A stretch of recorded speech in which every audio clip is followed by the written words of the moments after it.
Hi dreamers, welcome to our channel. Disclaimer ஸ்க்ரீனில் add பண்ணியிருக்கேன், check பண்ணிக்கோங்க. அண்ட் இந்த இடத்துல நான் ஒருத்தவங்களுக்கு தேங்க்ஸ் சொல்லிக்கணும்னு நினைக்கிறேன். பிடிஎஸ் இமேஜினேஷன் ஹாப்பி வேர்ல்ட் அப்படின்னு சொல்லிட்டு ஒரு யூடியூப் சேனல், அந்த அக்காவுக்கு நான் ரொம்ப தேங்க்ஸ் சொல்லிக்கிறேன். என் ரெக்கார்டிங்கில் கொஞ்சம் இஷ்யூஸ் இருந்தது, அவங்கக்கிட்ட கேட்டப்போ அவங்க இந்த மாதிரி பண்ணுறா அப்படின்னு சொன்னாங்க. ஸோ அதனால் இப்போ என் ரெக்கார்டிங் கொஞ்சம் கிளியராக இருக்குது. தேங்க்ஸ்க்கா.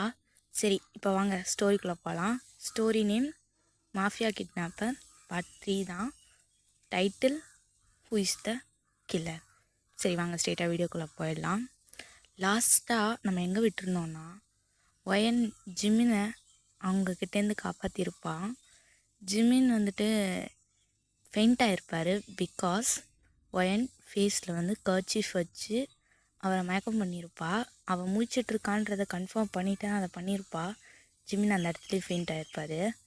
நெக்ஸ்ட் டே ஜிம்மின் கண் முழிக்கும் போது அவர் வீட்டில் இருக்காங்க. அப்போ அந்த மேடு வந்து, என்னாச்சு ஜிம்மின் உனக்கு, எதுக்கு வந்து உனக்கு ஒருத்தவங்க இறக்கி விட்டு போகிறாங்க அப்படின்னு சொல்லிட்டு கேட்குறாங்க. யார் வந்ததுன்னு உங்களுக்கு தெரியுமா ஆண்டி அப்படின்னு சொன்னப்போ, இல்லை அவள் மாஸ்க் போட்டிருந்தா, அவள் ஒரு பொண்ணு, ஆனால் அது யாருன்னு எனக்கு தெரியல அப்படின்னு சொல்லிட்டு அந்த ஆண்டி சொல்கிறாங்க. அப்போ ஜிம்மினுக்கு கன்ஃபியூஷனாக இருக்குது. யார் நம்மளை கடத்தினா, யார் தான் நம்மளை கிட்னாப் பண்ணியிருப்பா, எதுக்கு நம்மளை காப்பாற்றினாங்க, என்ன நடக்குதுங்க அப்படின்னு சொல்லி அவர் கன்ஃபியூஷனில் இருக்காங்க. இப்போ இந்த பக்கம் அப்படியே நம்ம ஒயன் சைட் பார்த்தா, ஒயன் வந்துட்டு இப்போ தான் வீட்டுக்குள்ளே வரா. அப்போ வந்து ஜாக்கும் ஜெனியும், அக்கா என்னாச்சு அப்படின்னு சொல்லிட்டு கேட்குறாங்க.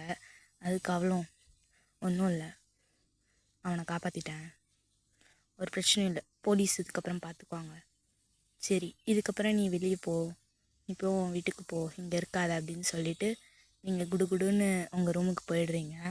ஜாக்குக்கும் ஜெனிக்கும் ஒன்றுமே புரியல, எப்படி கண்டுபிடிச்சிருப்பாங்க, என்ன நடந்திருக்கும் அப்படின்னு யோசிச்சுட்டேன். அவங்களும் அங்கேருந்து கிளம்பி போயிடுறாங்க. இப்போ மேலே போன ஒயனை தான் காட்டுறாங்க. அவன் யாருக்கோ ஃபோன் பண்ணி, அவனை நான் காப்பாற்றிட்டேன், இதுக்கப்புறம் நீ எதுவும் கவலைப்படாத, நீ சேஃபாரு அப்படின்னு சொல்லிட்டு ஒயன் ஃபோனை கட் பண்ணிவிட்டு பெட்டில் படுத்துக்கிட்டு ஏதோ ஒரு விஷயத்தை யோசித்து பார்த்துட்ருக்கா. இப்போ அப்படியே நம்ம சாரா சைட் பார்த்தா, அவளை யாரோ ஷூட் பண்ணியிருப்பாங்க. ஹோபி அந்த இடத்துல நின்றுக்கிட்டு இருப்பார். பின்னாடியிலேருந்து ஒருத்தவங்க வந்து, என்ன ஹோபி, என்ன லவரு சொல்லி முடிச்சிட்டேன், ஆச்சரியமாக இருக்கா அப்படின்னு சொல்லி ஹோபிக்கிட்ட பேசுகிறாரு. அப்போ ஹோபி, ஏன் ஜேகே இப்படி பண்ணுற அப்படின்னு சொல்லி கத்துறாரு. ஆமாண்டா, அவங்க சாராவை ஷூட் பண்ணது ஜேகே தான். ஜேகேவும், கெட்டது இந்த உலகத்தில் வாழக்கூடாது ஹோபி, அதை நம்ம எப்படி ஒழிச்சு கட்டணுமோ அப்படி ஒழிச்சு கட்டிடணும். பாவம் இவ, தெரியாதனமா இங்கே வந்து மாட்டிக்கிட்டா அப்படின்னு சொல்லி ஜேகே பேசுகிறாரு. ஹோபிக்கு கோவம் வந்து ஜேகே சட்டையை பிடிக்கிறாரு. அப்போ ஜேகேவும், கூல்டா மச்சான் கூல், ஏன் இப்படி ஒரு கெட்டவளை போய் உன்னால் எப்படி காதலிக்க முடிஞ்சுது அப்படின்னு சொல்லிட்டு ஜேகே கேட்குறாரு. 1000 தான் ஆனாலும் அவன் என் காதலரா அப்படின்னு சொல்லிட்டு ஓபி சிரிக்கிறாரு. அவர் சிரிப்பில் ஜேகேவால் அவரோட கஷ்டத்தை பார்க்க முடிஞ்சுது. அவரோட சிரிப்புலேயே 1000 சோகம் அவருக்கு காட்டி கொடுத்தது. நீ சொல்கிறதும் உண்மைதான், நான் இல்லைன்னு சொல்ல மாட்டேன், அதுக்கு சாவு தான் அதுக்கான தீர்வா அப்படின்னு சொல்லி ஜேஓ கேட்குறாரு. ஜேகேக்கு ஒரு மாதிரி கஷ்டமாகிடுச்சு, நம்ம ஏதோ தப்பு பண்ணிட்டோமோ அப்படின்ற ஒரு கஷ்டம். ஒயன் அங்கேருந்து ஜிம்மினுக்கு தூக்கிட்டு வர்றதை பார்த்துட்டு 2 பேரும், என்ன ஆச்சு ஒயன், எதுக்கு அவனை மயக்க வச்சு கூப்பிட்டு வர அப்படின்னு சொல்லி கேட்க, அவனுக்கு நம்ம தான் காப்பாற்றணும்னு தெரியக்கூடாது, அதுக்காக தான் அப்படின்னு சொல்லிட்டு ஜேகே கிட்ட கொடுத்து, என்னை கூட்டிகிட்டு வா அப்படின்னு சொல்லிட்டு அங்கேருந்து ஒயன் கிளம்புறா. இவங்க கண்ட்ரிக்கு வரத்துக்கே அவங்களுக்கு நெக்ஸ்ட் டே மார்னிங் ஆகிருக்கும். ஒயன் ஜேகேவை வீட்டுக்கு போக சொல்லிவிட்டு ஜிம்மினை வந்து வீட்டில் விட்டுட்டு தான் அவள் வீட்டுக்கு போயிருப்பா. இதுதான் நடந்திருக்கும். இப்போ அப்படியே நம்ம ஜிம்மின் சைட் பார்த்தா, ஜிம்மினுக்கு டக்குன்னு ஏதோ ஒரு யோசனை வந்ததும் அங்கேருந்து கார் எடுத்துகிட்டு மறுபடியும் ஒயன் வீட்டுக்கு வரா. ஒயன் வீட்டுக்கு வந்துட்டு கார் உள்ளே எடுக்க வாட்ச்மேன் உள்ளே மூட மாட்டுறாரு. ஏன்னா நீங்கள் இப்படி பண்ணுறீங்க, நான் உள்ளே போயே ஆகணும்னு சொல்லி ஜிம்மின் கத்துறாரு. அவர் கத்துற சத்தம் கேட்டு நீங்கள் பால்கனிலேருந்து எட்டி பார்க்குறீங்க. அப்போ ஜிமின் சொன்னது, ஒயன், நீ தான் என்னை காப்பாற்றினேன்னு எனக்கு தெரியும், ஒழுங்கா இங்கே வெளியே வா, நீ உண்மையிலே நீ யார் அப்படின்னு சொல்லிட்டு அவர் கத்துறாரு. ஒயன் வாட்ச்மேனுக்கு ஃபோன் பண்ணி அவரை உள்ளே விடாதீங்க, அப்படி சப்போஸ் மீறி உள்ளே வர ட்ரை பண்ணால் போலீஸ் கால் பண்ணுங்கள் அப்படின்னு சொல்லிட்டு ஃபோனை கட் பண்ணிடுறா. சார், மேடம் உங்களை உள்ளே விடக்கூடாதுன்னு சொல்லியிருக்காங்க, நீங்கள் கிளம்புங்க அப்படின்னு சொல்கிறாரு. என்னண்ணா நீங்கள் இப்படி பண்ணுறீங்க அப்படின்னு சொல்லி கத்துறாரு. அதுக்கப்புறம் இன்னொருத்தர் வராரு. அவர் தான் ஜிமின் இந்த மாதிரி கடத்திட்டு போகிறாங்க அப்படின்னு சொல்லியிருப்பார்ல, அவர் தான் பார்த்துட்டு, சார் இப்போ நீங்கள் நல்லா இருக்கீங்களா அப்படின்னு சொல்லி கேட்குறாரு. எனக்கு என்னாச்சு அப்படின்னு சொல்லி ஜிமின் கேட்க, உங்களை தான் யாரும் கடத்திட்டு போனாங்கல்ல சார், மேடம் பாவம் பதறிட்டாங்க அப்படின்னு சொல்லிட்டு ஜிமின்கிட்ட அந்த வாட்ச்மேன் சொல்கிறாரு. ஜிமினுக்கு புரியுது, நம்மளை காப்பாற்ற தான் இவ்வளோ கஷ்டப்பட்டிருக்கா, நம்ம ஒரு தேங்க்ஸாவது சொல்லணும் அப்படின்ட்டு அந்த அண்ணன்ட்ட, அண்ணா நான் உள்ளே போகணும், என்னை விடுறீங்களா அப்படின்னு. போங்க சார் அப்படின்னு. டேய், மேடம் உள்ளே விடக்கூடாதுன்னு சொல்லியிருக்காங்க, ஏய் நீ வாய முடுறா, நீ போடா அப்படின்னு சொல்லிட்டு, நீங்கள் போங்க சார் அப்படின்னு சொல்லிட்டு கதவை திறந்து விட்றான். இப்போ டக்குன்னு ஜிமின் உள்ளே போகிறாரு. போயிட்டு ஒயனோட ரூம் டோர் கதவை தட்டுறாரு. ஒயன் டென்ஷன் ஆகிட்டு வெளில உனக்கு என்ன வேணும் ஜிமின் அப்படின்னு சொல்லி கத்துறா. இரு, நீ என் ஒயன் இல்லை அப்படின்னு சொல்லிட்டு அவர் பின்னாடி போகிறாரு. என்னது, நான் உன் ஒயன் இல்லையா? நான் தான் ஒயன், நான் ஆனால் உன் ஒயன் இல்லை, என் பேர் ஒயன் அப்படின்னு சொல்லிட்டு அவள் கத்துறா. இல்லை, நீ என் ஒயன் இல்லை, என் ஒயனே நீ கிடையாது அப்படின்னு சொல்லி அவர் கத்துறாரு. என்ன சொல்கிற, நான் ஒயன் தான் அப்படின்னு சொல்கிறா. கண்டிப்பாக இல்லை, நீ என் ஒயனாக இருக்க வாய்ப்பே இல்லை அப்படின்னு சொல்லிட்டு அவர் சொல்கிறாரு. சரி, இப்போ நம்ம ஒரு பெரிய ரிவ்யூல பார்க்கலாம். ஆக்சுவலி அது ஒயன் இல்லை. நம்ம இந்த பரவாயில்லையே ஜிமின், உனக்கு அறிவு அதிகம்தான் போல இருக்கு, கண்டுபிடிச்சிட்ட சீக்கிரமா. ஒரு உண்மையை சொல்லட்டா, நான் ஒயன் கிடையாது, நான் ஒயன் கிடையாது அப்படின்னு சொல்லி அவள் சிரிக்கிறா.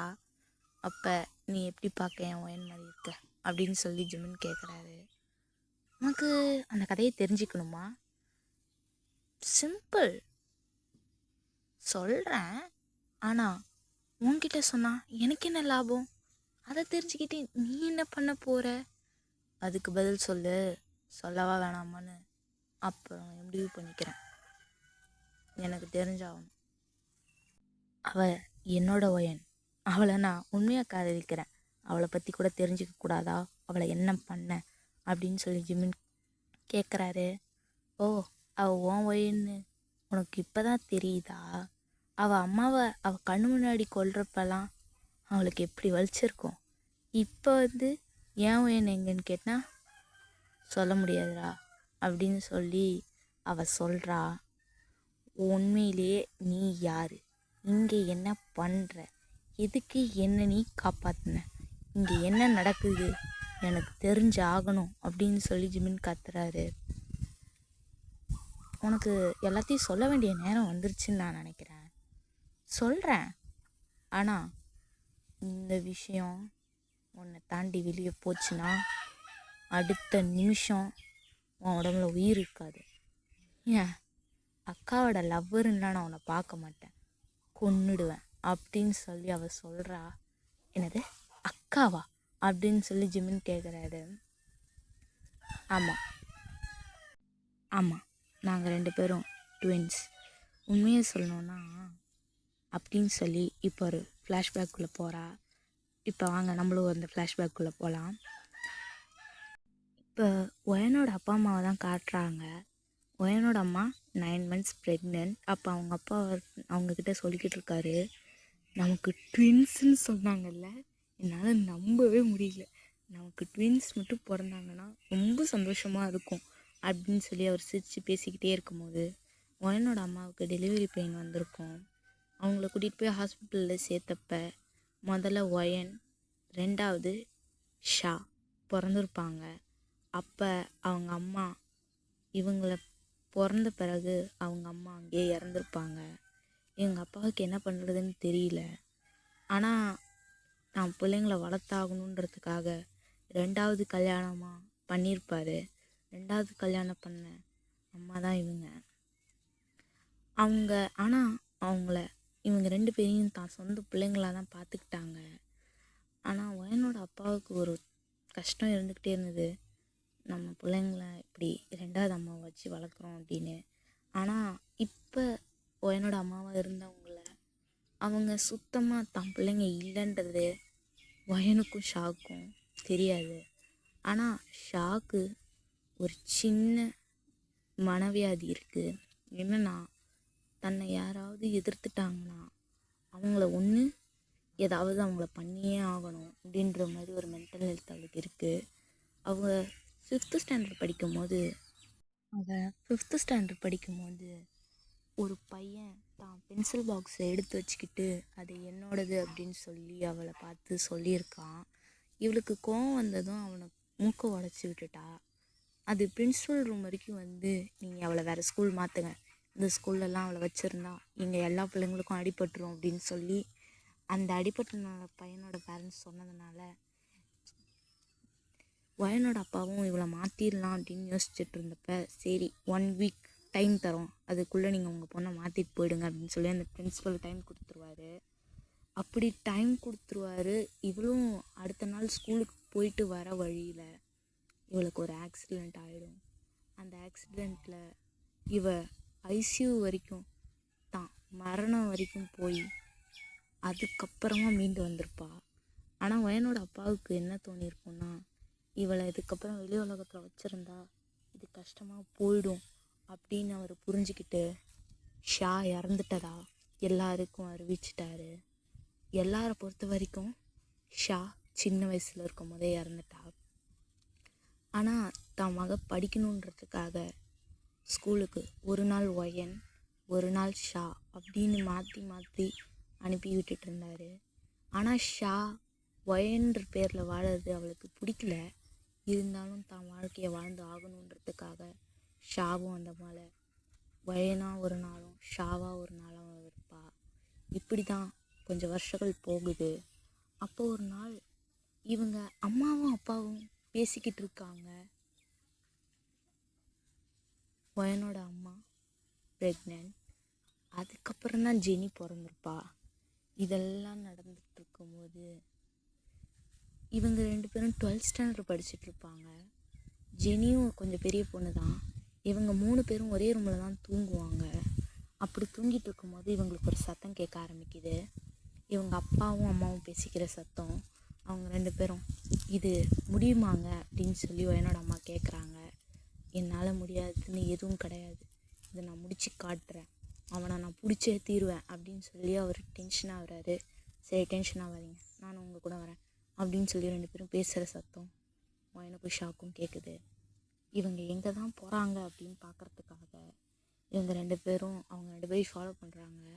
இவங்க தெரு முனைக்கு போயிட்டு ஒரு பிளாக் கலர் காரில் 2 பேரும் ஏறுறாங்க. இவங்களுக்கு ஒன்றுமே புரியல, இங்கே என்ன நடக்குது அப்படின்னு சொல்லி யோசிச்சுட்டு இருக்கும்போதே ஜெனி எந்திரிக்க சத்தம் கேட்குது.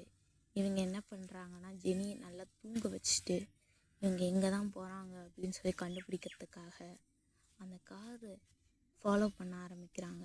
ஜெனி தூங்குறாளான்றதை கன்ஃபார்ம் பண்ணிவிட்டு வீட்டை புடுக்கி எடுத்துகிட்டு, இவங்களுக்கு வண்டி ஓட்ட தெரியும் அதனால் அவங்களோட பைக்கை எடுத்துகிட்டு அவங்க ஸ்ட்ரெயிட்டாக அவங்கள ஃபாலோ பண்ணுறாங்க.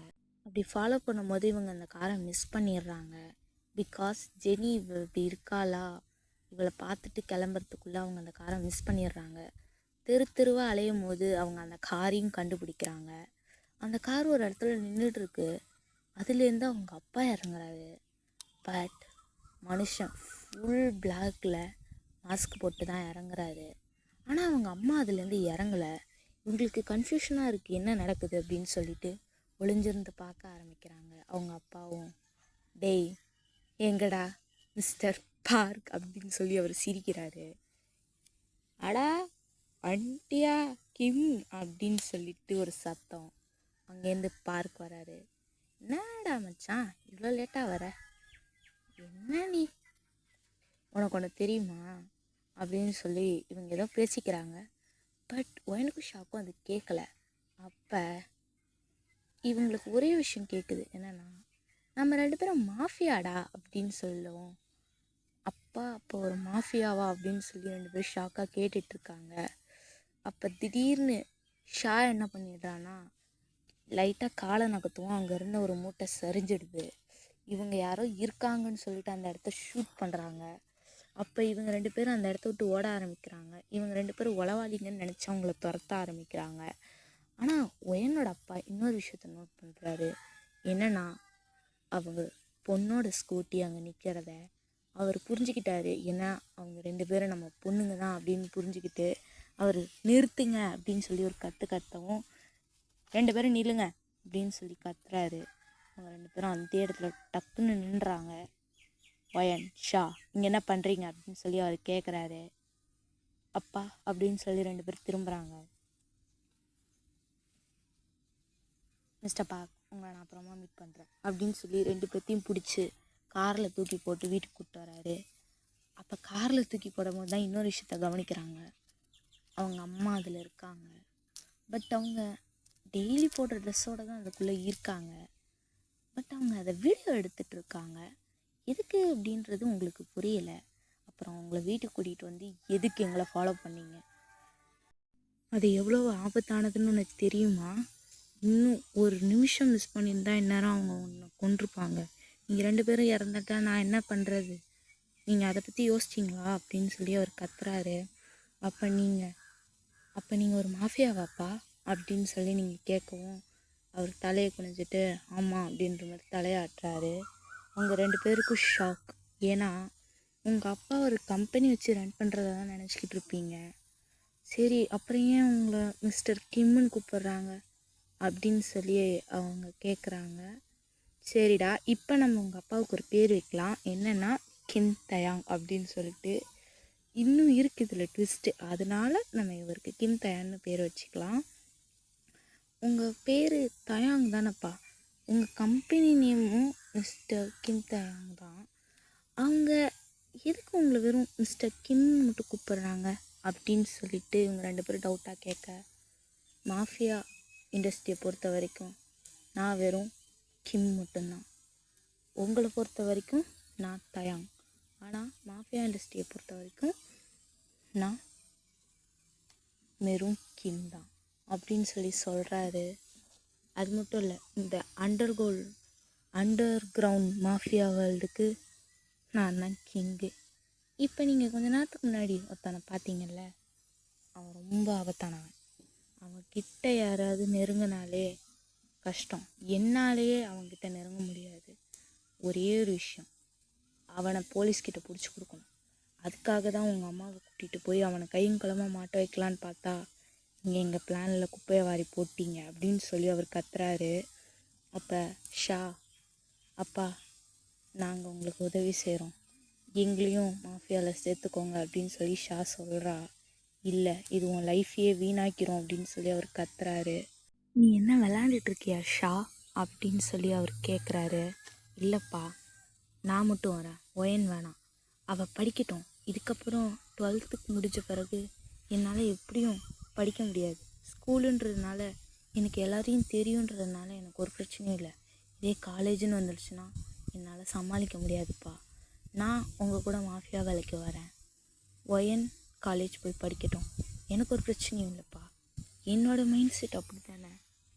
நான் அந்த மிஸ்டர் பார்க்கை பார்த்துக்கிறேன், நீங்கள் விடுங்க, நான் போகிறேன் அந்த வேலைக்கு அப்படின்னு சொல்லி ஷா சொல்லியிருப்பா. அதுக்கப்புறம் அவங்க அம்மாவும் அவள் சொல்கிறது சரிதான், அவள் மிஸ்டர் பார்க்கை பார்த்துக்கிட்டோம் அப்படின்னு சொல்லி அவங்க சொல்கிறாங்க. என்ன விளாண்டுக்கிட்டு இருக்கியா நீ? என் பொண்ணோட வாழ்க்கையெல்லாம் இதுக்காக என்னால் பணைய வைக்க முடியாது அப்படின்னு சொல்லி உங்கள் அப்பா கத்துறாரு. அப்போ ஷா, அப்பா உங்ககிட்ட நான் ஒரு விஷயம் சொல்கிறேன், நீங்கள் தப்பாக நினைக்க மாட்டீங்கள்ல? உண்மையை சொல்லணும்னா நான் எனக்கு ஸ்கூலுக்கு போகிறதுக்கு பிடிக்கலப்பா. இந்த மாஃபியா வேலை என்கிட்ட கொடுத்துருங்க, நான் பார்த்துக்கிறேன். இல்லைன்னா நீங்களும் என் கூட தானே இருப்பீங்க, நீங்கள் என்னை பார்த்துக்க மாட்டீங்களா அப்படின்னு சொல்லி ஷா கேட்குறா. அவங்க அப்பாவுக்கும் அதுதான் சரின்னு படுது. ஏன்னா தான் பொண்ணு இதுக்கப்புறமும் இதே மாதிரி ஏமாற்றிக்கிட்டு அவளால் படிக்க முடியாது, தன்னோட வேலைக்கு அவளை சேர்த்துக்கலாம் அப்படின்றது அவருக்கு ஓகேன்னு பட்டதும், ஷா நீ என்னுடைய பேரில் மிஸ்டர் கிம்மோட டாக்டர் ஷான்ற பேரில் தான் நீ இருப்ப, ஒயன்ற பேர் உன்கிட்ட இருக்காது. அதே மாதிரி ஒயன் நீ இதுக்கப்புறம் காலேஜ் போ, ஷா இதுக்கப்புறமா என் மாஃபியா வேலைக்குள்ளே இருப்பா அப்படின்னு சொல்லி அவங்க அப்பா சொல்லிடுறாரு. ஸோ இதுக்கப்புறம்தான் ஒயன் வந்துட்டு இது காலேஜ் ஃபஸ்ட் இயர் வந்து ஜிம்மினை மீட் பண்ணியிருப்பா, ஜிம்மின் கூட பழகியிருப்பா. அப்பப்போ ஷா வீட்டுக்கு வரும் போதெல்லாம் ஜிம்மின் ஒயன் பின்னாடி சுற்றுறதா இவ்வளோ நோட் பண்ணியிருப்பா. அவள் கேட்டிருப்பா, இந்த மாதிரி எனக்கு அவனை பிடிச்சிருக்கு, அவன் தான் என் உலகம் அப்படின்னு சொல்லி ஒயன் இவகிட்ட சொல்லியிருப்பா. ஆனால் இதே நடந்து இந்த விஷயம் நடக்கும்போது ஷாவுக்கு ஜிம்மினை பொறுத்த வரைக்கும் அன்னைக்கு அவங்க அம்மாவை கடத்திட்டு ஒயன் வந்து அவங்க அம்மாவை தேடி வந்திருப்பா இல்லையா, அன்னைக்கு வந்தது ஷா அப்படின்றது ஜிம்மினுக்கு இப்போ தான் புரியுது. என்னன்னா ஜிம்மின் வந்துட்டு ஒயனோட கண்ணையே அன்னைக்கு பார்த்துட்டு இருந்திருப்பாருன்னு சொன்னான் இல்லையா, அவர் உத்து பார்த்துருப்பாரு. அவருக்கு அது ஒயன் மாதிரி ஃபீல் ஆகிருக்காது. ஏன்னா ஒயனை பொறுத்த வரைக்கும் தான் அம்மாவுக்கு ஒன்றுனா அடுத்த நிமிஷம் எந்தையும் யோசிக்காமல் வேலையை செஞ்சிருவா எதாக இருந்தாலும். ஆனால் இவ யோசித்து பொறுமையாக நின்னப்ப அவருக்கு புரிஞ்சுது அது ஒயன் இல்லைன்றது அவருக்கு நல்லாவே புரிஞ்சுது. ஆக்சுவலி அன்றைக்கி என்ன நடந்திருக்குன்னா, அவங்க அம்மா கிட்ட அடம் பிடிச்சி கேட்டது ஒயன் தான். அவங்க அம்மா காய்கறி வாங்கிட்டு வரும்போது இந்த மாதிரி கடத்திட்டாங்க அப்படின்னது ஒயன் வந்து இவகிட்ட சொல்லியிருப்பா. இந்த மாதிரி அம்மாவை காணும் அப்படின்னு சொல்லி அந்த காய்கறி கடையில் கேட்டுட்டு ஷாவுக்கு ஃபோன் பண்ணியிருப்பா. அதுக்கப்புறம் ஷா வந்து நீ பத்திரமா வீட்டுக்கு போ, நீ இங்கே இருக்காத, இதுக்கப்புறம் நான் பார்த்துக்கிறேன் அப்படின்னு சொல்லிட்டு ஷா ஒயனோட ஃபோனை வாங்கிக்கிட்டு அவள் நடந்து போயிட்டு இருக்கும்போது தான் இவங்க மாற்றி ஒயன் நினச்சி ஷாவை கடத்திட்டு வந்திருப்பாங்க. ஷா அதனால தான் இன்னமும் நடக்க போகுதுன்றது புரிஞ்சுக்கிட்டு அவள் அமைதியாக இருந்தால் என்ன நடக்க போகுதுன்னு நம்ம தெரிஞ்சுக்கணும், அதுக்கப்புறமா நம்ம இது பண்ணணும் அப்படின்றதுனால தான் ஷா அமைதியாக இருந்திருப்பா. அதே போல் ஒயனுக்கு மிஸ்டர் பார்க்னால் யாருன்றது ஞாபகமே இல்லை. ஆனால் ஷாவுக்கு மிஸ்டர் பார்க்கை நல்லா தெரிஞ்சதுனால தான் வர ஆச்சரியமாகவும் பார்த்துருப்பா. அதுக்கப்புறம் இவளை தலையில் அடித்து மயக்கம் போட்ட பிறகு இவரை வந்து விட்டுட்டு அங்கேருந்து விட்டுட்டு அவங்க அம்மா பாடியை விட்டுட்டு தான் ஜிம்மினும் மிஸ்டர் பார்க்கும் அங்கேருந்து போயிருப்பாங்க. அதுக்கப்புறமா தான் வந்து அவங்க அப்பா இவளை காப்பாற்றிருப்பார். கேட்டப்ப எல்லா இடத்துலையுமே இவளை ஒயன்னு கூப்பிடுவார். ஏன்னா வெளியே இருக்கும்போது இவள் ஒயன், வீட்டுக்குள்ளே இருக்கும்போது மட்டும்தான் இவள் ஷா. ஒயன் வீட்டில் பத்திரமா இருக்கான்றது இவருக்கு தெரியும். ஷாவை பொறுத்த வரைக்கும் ஒயன் கூப்பிட்டா தன்னை தான் கூப்பிட்றாங்க, வெளியில் இருக்கிறாங்க அப்படின்னு சொல்லி அவளுக்கு நல்லா தெரியுன்றதுனால அவளும் அப்பா கிட்ட அப்படி தான் பேசியிருப்பா. இதுதான் ஆக்சுவலி நடந்திருக்கும். அந்த ஃப்ளாஷ்பேக் இவகிட்ட சொல்கிறா. உண்மையை சொல்லணுன்னா அன்னைக்கு கல்யாணத்தன்னைக்கு எனக்கு கல்யாணம் நடக்கலை, எனக்கு தான் கல்யாணம் நடக்கிறதா இருந்தது. ஏன் ஈவன் ஜெனிக்கும் தெரியாது. ஜெனி அப்போ ரொம்ப குழந்தன்றதுனால அவளுக்கு இந்த விஷயம்லாம் தெரியாது. அவளுக்கு 2 அக்கான்றது தெரியாது. அவள் சின்ன வயசுல இறந்துட்டா அப்படின்றது தான் ஜெனியை பொறுத்த அளவுக்கும். ஜெனிக்கும் இது தெரியாது. அவங்க வீட்டுக்குள்ளே இருக்கிற சீக்ரெட் பேஸ்மெண்ட்லலாம் ஷாவை வச்சுருப்பாங்க. ஒரு நாள் ஒயன் அதுக்குள்ளே ஃபுல்லாக இருப்பா, இன்னொரு நாள் ஷா அதுக்குள்ளே ஃபுல்லாக இருப்பா. இந்த விஷயம் ஜெனிக்கு தெரியாது. ஒயனுக்கு தான் கல்யாணம் பண்ணுறதா இருந்திருக்கும். பட் ஒயன் நான் கல்யாணம் பண்ணிக்க மாட்டேன்னு சொன்னதும் அவங்க அப்பா நான் வாக்கு கொடுத்துட்டேன், அதுக்கு பதிலாக ஷா நீ கல்யாணம் பண்ணிக்கோ அப்படின்னு சொல்லி அவளை தான் அந்த மணமடியில் உட்கார வச்சுருப்பாங்க. ஜெனி எதுக்கு அவங்க அப்பாவை கொன்ன பிறகும் அவள் கல்யாணம் பண்ணிக்கிட்டானா, அந்த அளவுக்கு அவள் ஜாக்கை காதலிச்சிருக்கா. ஷா வந்து எதுக்கு அமைதியாக இருந்தானா, இவன் என்னென்னா செய்கிறான், இவன் எப்படிலாம் செஞ்சாலும் 1000 தானாலும் தான் அக்காவுக்கு அவனை பிடிச்சிருக்கு, நம்ம அமைதியாக இருக்கணுன்றதுக்காக தான் அந்த நொடியிலையும் அவள் ஜிம்மின் அமைச்சிருப்பா. ஆனாலும் ஜிம்மினுக்கு அது ஒயன் மாதிரி தோணியிருக்காது. ஆன்ட்டிக்கிட்டையும் சொல்லியிருப்பான், நான் அவளை பார்த்துட்டேன், ஆனால் அவள் எனக்கு ஒயன் மாதிரியே ஃபீல் ஆகலை அப்படின்னு சொல்லிட்டு ஆன்ட்டிக்கிட்டையும் அவன் சொல்லியிருப்பான். இதோடு இந்த ஃப்ளாஷ்பேக் முடியுது. அவள் சிரிச்சுக்கிட்டே நான் ஷா, நான் ஒயன் இல்லை அப்படின்னு சொல்லி சிரிக்கிறா. அப்போ நீ இங்கே ஒரு மாஃபியா, அப்போ உங்கள் அப்பா மிஸ்டர் கிம்மா அப்படின்னு சொல்லி அவன் கொஞ்சம் பதட்டமாக கேட்குறான். ஆமாம், எங்கள் அப்பா மிஸ்டர் கிம் தயாங் தான், மிஸ்டர் கிம் ஆஃப் மாஃபியா அப்படின்னு சொல்லி அவள் சிரிக்கிறா. அப்போ ஒரு சத்தம், ஷா உன்னை யார் இதெல்லாம் சொல்ல சொன்னா அப்படின்னு சொல்லி பின்னாடியிலேருந்து ஒரு சத்தம். பின்னாடியிலேருந்து ஒயன் வரா. ஜிமின் பார்த்துட்டு 2 பேரையும் பார்த்து தூத்து பார்க்குறான். ஏன்னா ஒரு சின்ன டிஃப்ரென்ஸ் கூட இல்லை 2 பேருக்கும். அதனால தான் ஷா யார் ஒயன் யாருன்னு யாராலையும் கண்டுபிடிக்க முடியாது. ஆனால் இவன் எப்படி கண்டுபிடிச்சான்னா, அவன் மேலே வச்சுருக்க உண்மையான பாசம் அவனை கண்டுபிடிக்க வச்சுது. இது ஒயன், ஏமே உனக்கு அவ்வளோ பாசமாடா, எப்படி இங்கே 2 பேர்த்துக்கும் எங்கள் வாய்ஸில் கூட டிஃப்ரென்ஸ் கிடையாது, நீ எப்படி என்னை கண்டுபிடிச்ச அப்படின்னு சொல்லி ஒயன் கேட்கப்ப, காதல் ஒருத்தவங்க நம்மளோடவங்களா இல்லை அடுத்தவங்களான்றதை ஈஸியாக கண்டுபிடிக்க வச்சிடும். அந்தளவுக்கு நான் அவனை காதலிக்கிறேன் அப்படின்னு சொல்லி ஜிமின் சொல்கிறாரு. ஒயன் கண்லேருந்து லைட்டாக டிஎஸ் கிளம்புது. பிகாஸ் ஜிமின் எந்தளவுக்கு காதல் வச்சுருந்தா, அவள் ஒரு துளி கூட டிஃப்ரென்ஸ் இல்லாத தான் தங்கச்சி தான் இல்லைன்றதை கண்டுபிடிச்சிருப்பான் அப்படின்றது ஒயனுக்கு புரியுது. ஒயன் ஒரு நிமிஷம் அப்படியே நிற்கிறா. அப்போ ஜிமின் வந்துட்டு, ஒரு உண்மையை சொல்லணுன்னா, நீங்கள் இவ்வளோ சின்ன கதை தானே உங்கள் கதை, என் கதையை நான் சொன்னேன்னா நீங்கள்லாம் ஆடிடுவீங்க அப்படின்னு சொல்லி அவர் சிரிக்கிறாரு. சரி ஓகேடா, நம்ம இதோடு இந்த ஸ்டோரியை எண்ட் பண்ணிக்கலாம். ஆக்சுவலி இது ஒரு 5 ஷார்ட்டாக கொண்டு போகலான்னு பார்த்தேன். பட் இது ஒரு 6 ஷார்ட்டாக ஆகிடும் போல் இருக்குது. ஏன்னா எனக்கு இங்கே அதிகமான நாய்ஸ் பொல்யூஷன்ஸ், என்னால் ரெக்கார்ட் பண்ணவே முடியல. ஏன்னா வீட்டில் எல்லோரும் இருக்காங்க. ஸோ நானே வந்துட்டு வெளியே வந்து ரெக்கார்ட் பண்ணுறேன். இந்த கோழிங்க குருவிங்க எல்லாம் கத்துது, ஒன்றும் பண்ண முடியல. ஸோ நான் ரெக்கார்ட் பண்ணுறேன் என்னால் முடிஞ்ச அளவுக்கு. ஸோ வீக் டேஸில் மோஸ்ட்லி வீடியோஸ் வர்றது ரொம்ப சான்ஸ் கம்மி தான். இந்த வீக்கெண்ட்ஸில் அதிகமாக வீடியோஸ் வரும். பட் நான் சொல்லியிருக்கேன் வீக்லி ஒன்ஸ் ஒரு எபிசோடுன்னு. அப்படி இல்லை, நான் இதுக்கப்புறம் ரெகுலராக கூட போடுறேன். பட் சில டைம்ஸ் வீடியோ மிஸ் ஆச்சுன்னா நீங்கள் புரிஞ்சுக்கோங்க, பிகாஸ் ஆஃப் மை ஸ்டடீஸ்னு. அண்ட் நிறையா பேர் வந்துட்டு சப்போர்ட் கொடுக்குறீங்க. என்னோடய ஷார்ட்ஸ் ட்ரெய்லர்லாம் நல்ல சப்போர்ட், நல்ல ரீச் கிடைக்கிது. தேங்க்யூ. அண்ட் நமக்கு 8 சப்ஸ்கிரைபர்ஸ் வந்திருக்கீங்க. ரொம்ப ரொம்ப thanks for subscribing my channel. And என்னுடைய வாய்ஸ் ரொம்ப வீக்காக தெரியும் அண்ட் நிறையா பேக்ரவுண்ட் நாய்ஸஸ் இருக்கும், தயவுசெய்து அட்ஜஸ்ட் பண்ணிக்கோங்க. அண்ட் நிறைய பேர் டெய்லி அப்டேட்ஸ் எதிர்பார்க்குறீங்கன்னா நீங்கள் வந்து டெலகிராம் சேனலுக்கு போய் டெய்லி அப்டேட்ஸ் செக் பண்ணிக்கோங்க. அண்ட் என்னோடய இன்ஸ்டா பேஜில் நான் தமிழ் எடிட்ஸ், BTS 47 எடிட்ஸ்லாம் நான் அப்லோட் பண்ணிக்கிட்டு இருக்கேன். வேணுன்றவங்க அதையும் செக் பண்ணி பாருங்கள். டீட்டெயில்ஸ் வந்து பயோவில் இருக்குது. அண்ட் வந்து இதுக்கப்புறம் நான் ஒரு நியூ எஃப்எஃப் ஸ்டார்ட் பண்ணலான்னு இருக்கேன். இதுக்கு நீங்கள் எந்த அளவுக்கு சப்போர்ட் கொடுக்குறீங்கன்னு பார்த்துட்டு நான் அந்த நியூ எஃப்எஃப்பை உங்களுக்கு சீக்கிரமாக அப்டேட் பண்ணுறேன். அப்டேட்ஸ் வேணும்னா டெலகிராம் சேனலை ஃபாலோ பண்ணிக்கோங்க. அண்ட் வந்து நான் வந்து BTS இமேஜினேஷன் ஹாப்பி வேர்ல்டு அக்காவுக்கு ரொம்ப தேங்க்ஸ் சொல்லிக்கிறேன். அவங்க இல்லைன்னா இப்போ என்னால் ரெக்கார்ட் பண்ண முடியாது. ரொம்ப தேங்க்ஸ்க்கா. ஓகேடா, பாய்.